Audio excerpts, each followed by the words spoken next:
Waqt laqa bejn is-Segretarju tal-Istat Taljan għall-Affarijiet Ewropej Sandro Gozi u s-Segretarju Parlamentari Ian Borg il-ġimgħa filgħodu ġew diskussi l-preparamenti għas-60 anniversarju tat-Trattat ta' Ruma.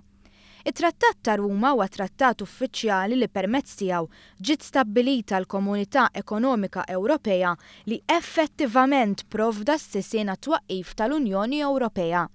L-istess trattat kien iffirmat nhar il-25 ta' Marzu 1957 mill-Belġju, Franza, l-Italja, il-Lussemburgu, l-Olanda u l-Ġermanja tal-Punent.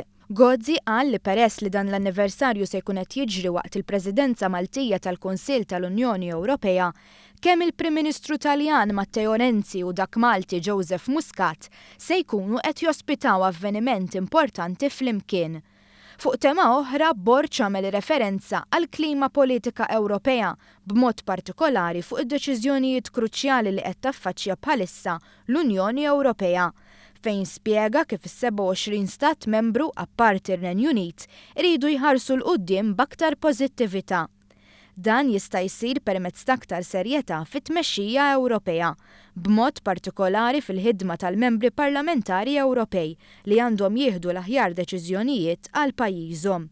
Borg innota kif bla dubju dan ġa jsir mill-membri parlamentari Ewropej Maltin kif ukoll dawk Taljani.